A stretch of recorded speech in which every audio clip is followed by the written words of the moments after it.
So, interesting times in the political world, eh? Elon Musk has done an about turn and turned his guns on Nigel Farage. What am I talking about? Well, you may not have seen this, but Elon Musk has come out this afternoon or today and has put a post out on social media saying that he doesn't believe that Nigel Farage is the right man to lead the Reform Party and that they need a new leader. Now, that's a massive about turn because it was literally only, 2-3 weeks ago that Farage and Musk and Trump were all pictured together. They all went out for dinner together. And then there were stories that Musk was going to put $100 million, although they were probably only stories, but they were stories that he was going to put $100 million into the Reform Party. And then all of a sudden, 3 weeks later, he's saying they need to get rid of their leader. Now, it's not going to happen. Farage is the Reform Party to all extents and purposes. He formed the party. It's actually a limited company. He's the major shareholder in the party. He's the director. He's the chief executive. He's the chairman. He is the Reform Party, or certainly he's the figurehead of the Reform Party, and much of their support is based on his popularity. So nothing's going to change anytime soon, but it is significant. It's significant to the extent that Musk has got the ear of Donald Trump. And Donald Trump is a very major supporter of Nigel Farage and the Reform Party. And it changes the landscape a little bit politically. As I say, Farage is not going anywhere anytime soon, but it does put some pressure on him. And it does put some pressure on him to potentially have to change his stance on a few things. What Musk was basically saying is that he's not strong enough in some of his views.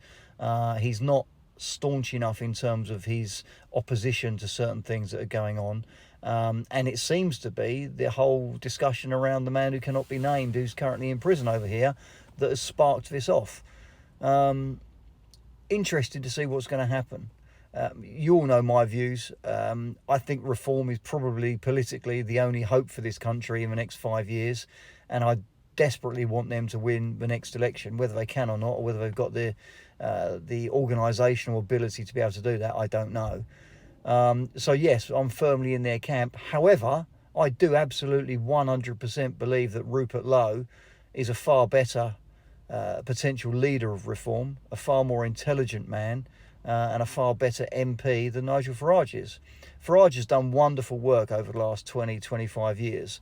But I do think there's a large element of his ego being central to all things that he does. And I don't think he always says or does the right thing if it contradicts what he, or if it can cause any potential issues for how the public view him. I think he's pretty much a conservative in sheep's clothing to some extent. But you can't take it away from Farage. He has dragged the Reform Party to 20-odd% in the polls, 4 million votes last time, and they are the coming force in British politics. So getting kicked in the nads by Elon Musk like this is not going to put a smile on his face, I wouldn't have thought. So it's going to be very, very interesting to see what plays out over the next few days. Very interesting to see whether they can shake hands and make it up and go back to being friends again. Very interesting to see whether Musk will put up money to help the Reform Party or not.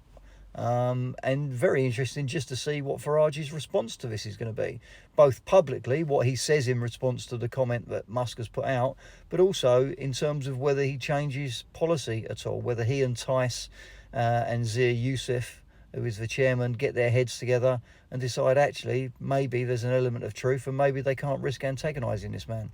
So it's going to be very interesting to see what happens. We shall see. Watch this space, as they say.